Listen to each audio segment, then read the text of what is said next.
Assalamualaikum warahmatullahi wabarakatuh.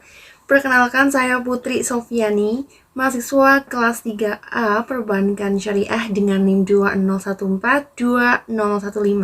Saya dari kelompok 2 ingin menjelaskan perihal sumber hukum ekonomi Islam. Baik teman-teman, sebelum kita membahas sumber hukum ekonomi Islam, ada baiknya kita mengetahui jelas apa sih ekonomi Islam itu sendiri. Nah, teman-teman, sebagaimana kita ketahui, Islam begitu menekankan kegiatan ekonomi merupakan salah satu perwujudan daripada tanggung jawab manusia sebagai khalifah di bumi agar keseimbangan dalam kehidupan terus terjaga dalam konteks ajaran Islam. Nah, ekonomi Islam atau yang biasa kita kenal dengan ekonomi syariah merupakan nilai-nilai sistem ekonomi yang dibangun berdasarkan ajaran Islam. Sebagaimana Muhammad Al-Abdullah Al-Farabi mendefinisikan, ekonomi Islam adalah kumpulan prinsip-prinsip umum tentang ekonomi yang diambil dari Al-Quran dan Sunnah, dan fondasi ekonomi yang dibangun di atas dasar-dasar pokok-pokok tersebut, dengan mempertimbangkan lingkungan dan waktu.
Nah, pengertian hukum di bidang ekonomi tidak hanya mengandalkan pada ketentuan yang terdapat dalam KUH Perdata dan Hukum Dagang. Mengacu dari beberapa definisi hukum ekonomi yang diberikan oleh beberapa para ahli, maka hukum ekonomi dapat disimpulkan adalah seperangkat aturan hukum yang mengatur dalam bidang ekonomi untuk kepentingan individu, masyarakat, negara, bahkan nasional dan internasional. Nah, ekonomi Islam berkaitan dengan seluruh kegiatan ekonomi yang dilakukan oleh individu, masyarakat, dan negara yang berdasarkan pada aturan-aturan Islam. Dengan demikian, saya akan memberikan definisi bahwa hukum ekonomi Islam adalah keseluruhan norma-norma hukum yang dibuat oleh pemerintah atau penguasa untuk mengatur berbagai kegiatan di bidang ekonomi untuk mewujudkan kepentingan individu, masyarakat, dan negara yang berlandaskan kepada hukum Islam.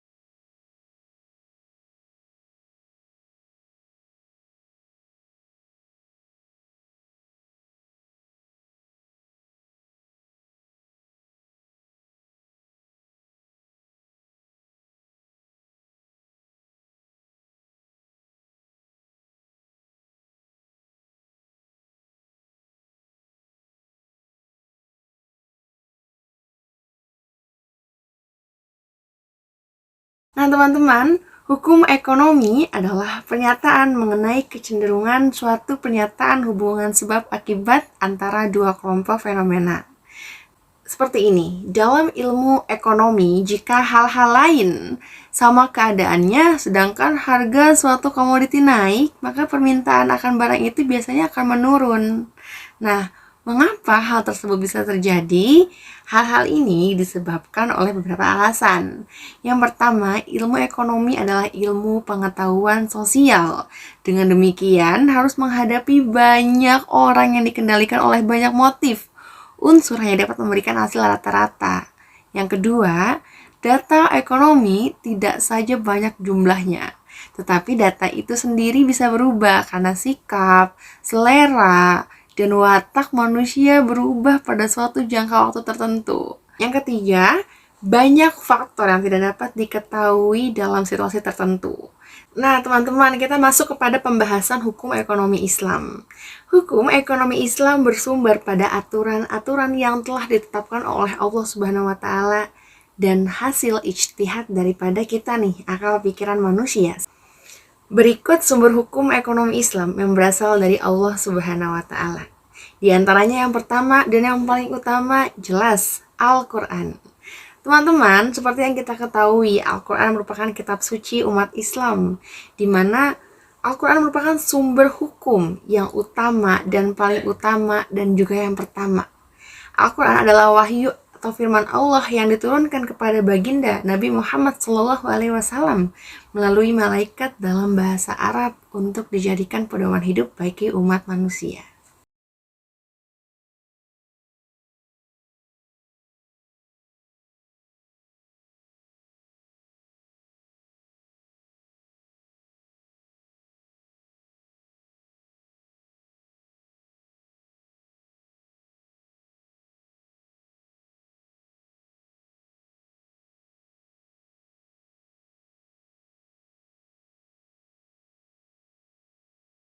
Selanjutnya, sumber hukum ekonomi Islam kedua setelah Al-Quran ialah hadis dan sunnah.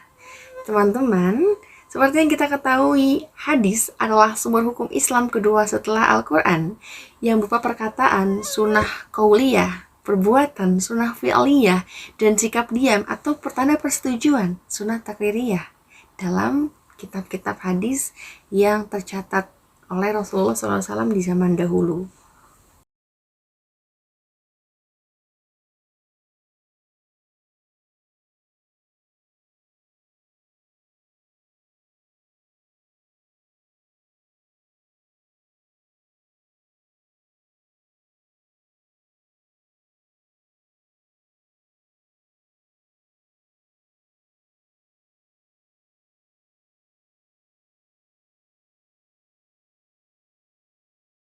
Sumber hukum ekonomi Islam yang saya jelaskan tadi merupakan yang pertama dan utama. Nah, selain itu ada sumber hukum ekonomi Islam yang berdasarkan pada hasil ijtihad manusia melalui proses penalaran. Nah, teman-teman, sekedar informasi lebih lanjut, pengertian ijtihad secara istilah adalah menggunakan seluruh kemampuan berpikir untuk menetapkan hukum Islam. Nah, oleh karena itu, sumber hukum ekonomi Islam yang berdasarkan ijtihad manusia ada berbagai macam metode atau cara. Yang pertama, ada ijma. Apa itu ijma?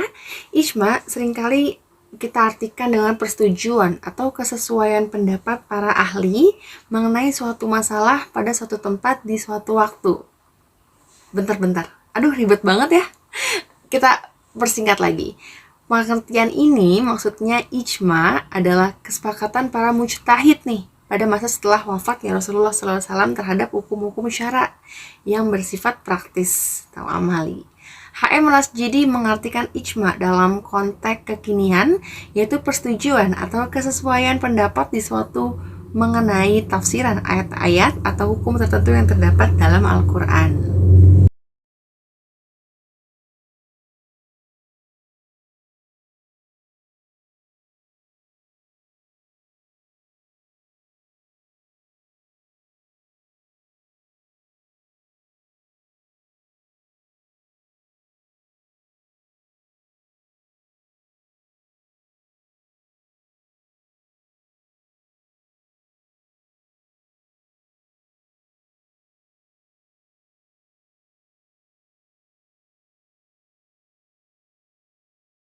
Berikutnya ada istidlal, yaitu menarik kesimpulan dari dua hal yang berlainan.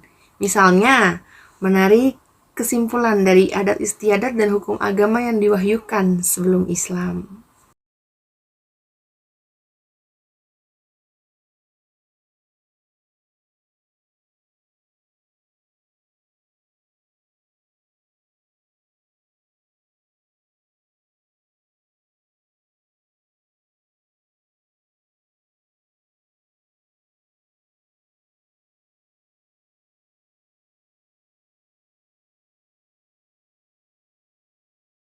Selanjutnya ada musalih al-mursalah.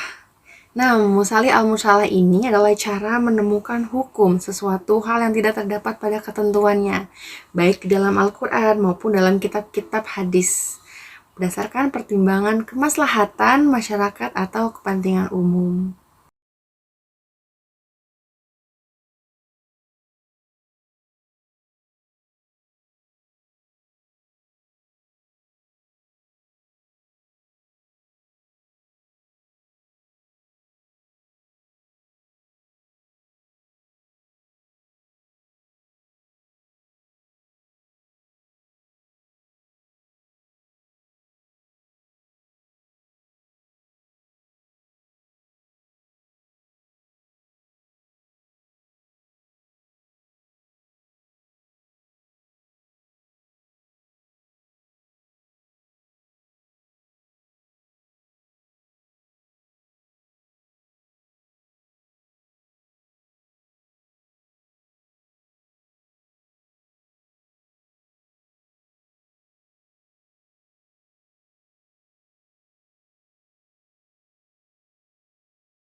Selanjutnya ada sadu al-zara'i atau sadu zari'ah, adalah menghambat atau menutup sesuatu yang menjadi jalan kerusakan untuk menolak kerusakan. Nah, sebagai contoh nih, melarang orang minum seteguk minuman yang memabukkan.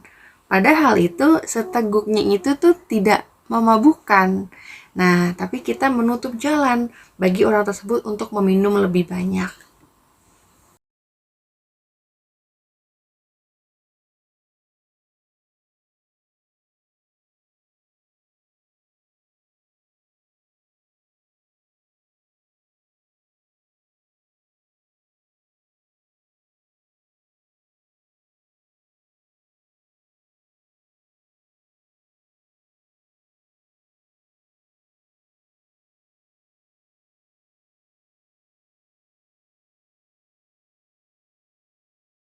Selanjutnya teman-teman ada istihsan. Nah, istihsan ini adalah cara untuk menentukan hukum dengan jalan menyimpang dari ketentuan yang sudah ada demi keadilan dan kepentingan sosial. Loh, Kok menyimpang? Iya, jadi istihsan ini merupakan metode yang unik dalam mempergunakan akal pikiran dengan mengesampingkan analogi yang ketat dan bersifat lahiriah demi kepentingan masyarakat dan keadilan.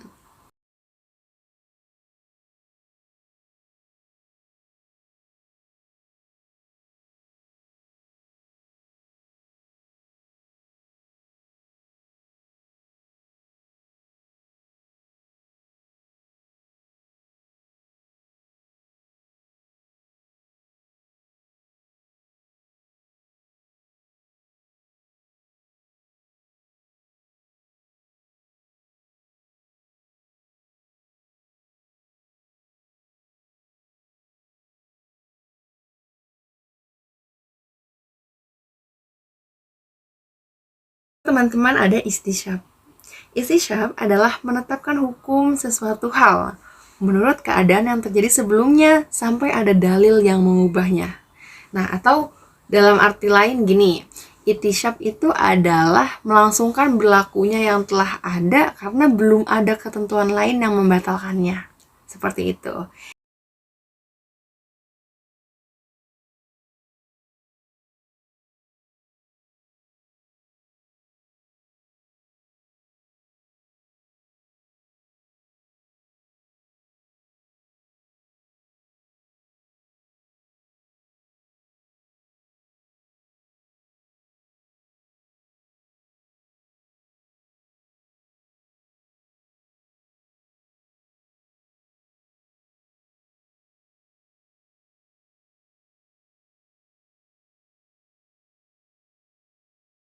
Yang terakhir ada uruf atau adat istiadat. Nah, ini nih, kebiasaan yang udah turun-temurun keberlakuannya di dalam masyarakat adat. Nah, uruf yang dimaksudkan di sini adalah uruf yang tidak bertentangan dengan hukum Islam, sehingga dapat dikukuhkan dan terus berlaku bagi masyarakat yang bersangkutan.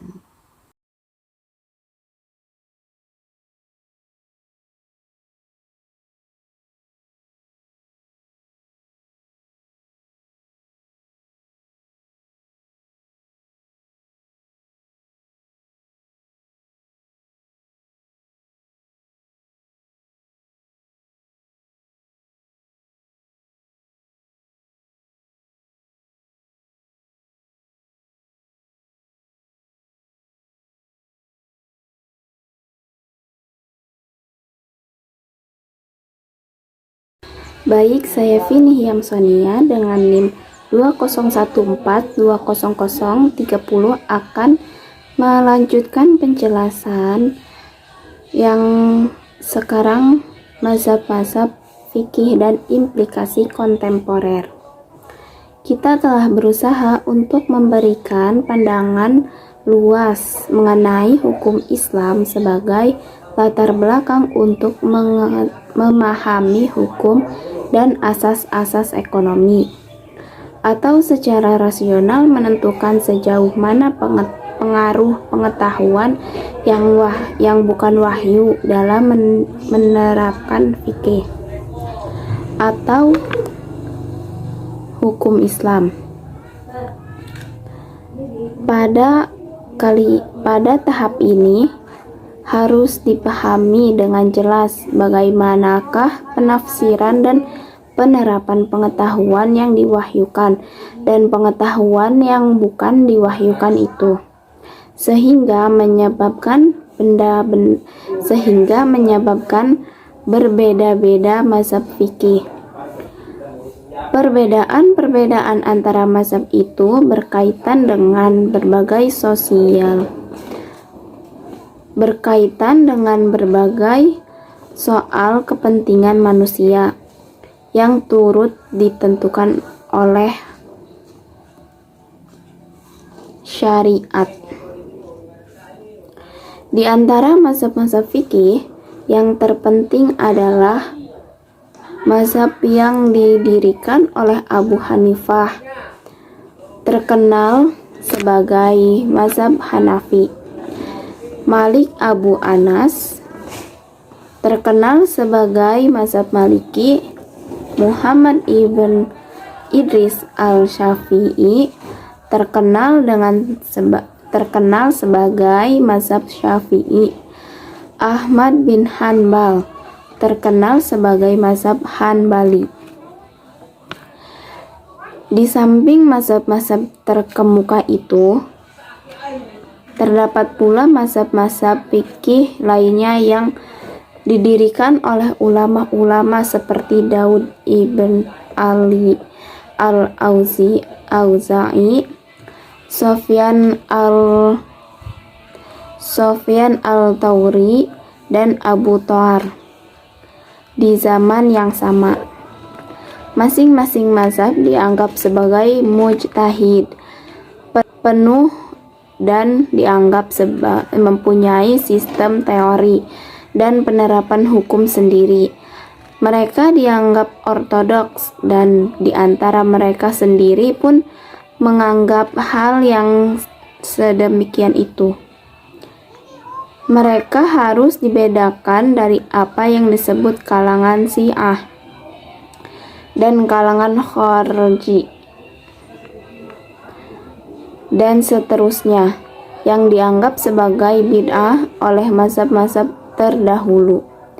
Akan tetapi, perbedaan pandangan antara mazhab fikih itu memperluas kita dalam menafsirkan dan menerapkan fikih yang merupakan kumpulan ketentuan hukum mengenai urusan kemanusiaan yang diambil dari syariat. Suatu nama umum bagi kumpulan lengkap kebenaran agama yang diajarkan oleh Nabi Shallallahu Alaihi Wasallam. Dinamisme hukum Islam ini memberikan sistem asas berbeda-beda yang dapat digunakan untuk menjelaskan berbagai masalah sosioekonomik yang dihadapi oleh negara-negara Muslim modern, dan untuk memecahkan persoalan dengan cara yang dibenarkan Islam. Masalah pembangunan dan perencanaan ekonomi, bekerjanya perbankan Islam berdasarkan pembagian laba, keadilan, partisipasi, dan sewa beli. Organisasi pasar keuangan Islam, masalah inflasi, pengangguran, dan jaminan sosial, maupun sejumlah besar masalah ekonomi modern lainnya dapat diselidiki dari segi pandangan nilai Islam. Begitu kita memahami proses penyesuaian, kompromi, dan penolakan dalam kerangka syariat. Demikianlah kelak kita akan melihat bahwa timbulnya suatu kemakmuran baru dalam bentuk penyertaan saham dan dikatakannya zakat.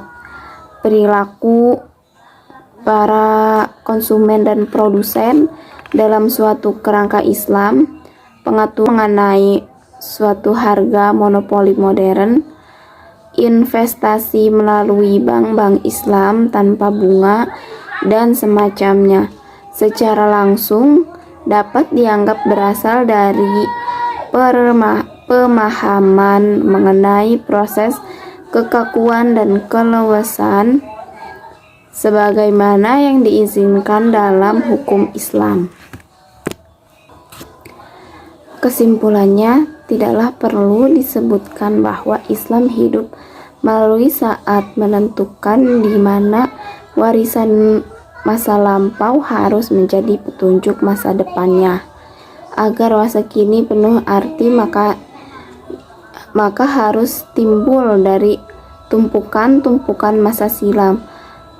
Penekanannya hanyalah pada titik berat, dinamika masa lampau yang lambat harus memberikan jalan pada pertumbuhan kehidupan modern yang cepat. Namun prinsip pokok dan petunjuk-petunjuk tentunya akan tetap sama. Seperti juga keterangan Seperti juga kebenaran adalah tunggal yang dan utuh.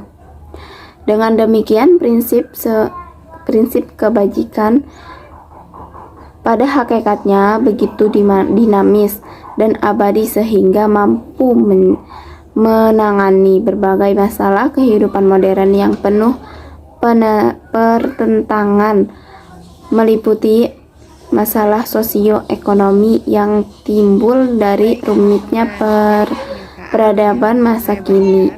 Sekian dari saya. Prinsip-prinsip ekonomi Saya kembalikan lagi kepada moderator.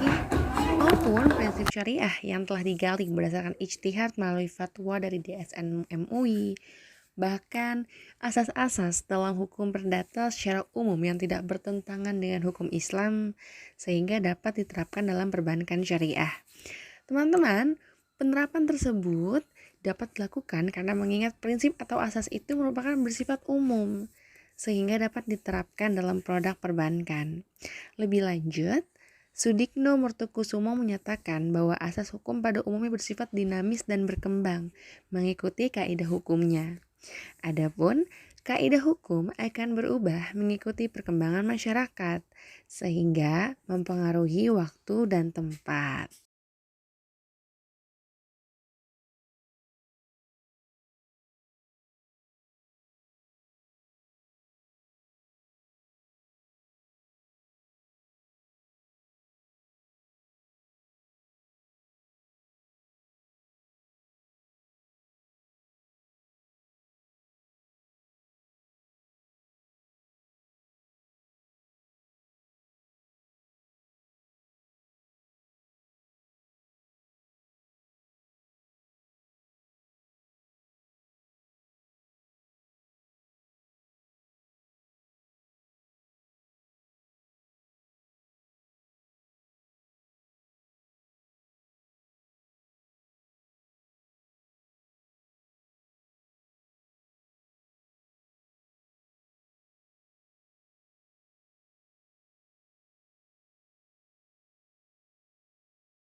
Dari saya pribadi, menurut pandangan saya, praktik ekonomi Islam dengan hadirnya lembaga-lembaga keuangan syariah bisa dikatakan mengikuti mazhab mainstream. Lembaga-lembaga keuangan ada yang lebih dulu dimunculkan ekonomi modern, dimodifikasi sedemikian rupa agar sesuai dengan prinsip-prinsip Islam. Kalau kita sadar sejarah, metode ekletislah yang lebih tepat untuk mengembangkan ilmu ekonomi Islam itu. Artinya, ekonomi Islam itu harus berkomunikasi, berdialog, dan berhubungan dengan ilmu ekonomi modern yang memang sudah mapan. Nah, teman-teman, masyarakat yang mayoritasnya muslim mungkin sudah mulai menyadari tentang pentingnya pengaturan hukum dalam kegiatan ekonomi atau ketika bermuamalah yang berdasarkan pada hukum Islam. Kegiatan tersebut dapat berupa dalam bidang perbankan syariah seperti asuransi syariah atau pembiayaan konsumen syariah. Bahkan ada pergadaian syariah. Bahkan dalam penyelesaian sengketa pun diperlukan pengaturan yang berbasiskan pada syariat Islam.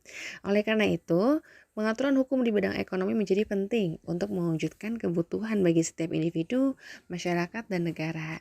Dengan jelas, disimpulkan bahwa hukum ekonomi adalah seperangkat aturan hukum yang mengatur dalam bidang ekonomi untuk kepentingan individu, masyarakat, dan negara secara nasional dan internasional.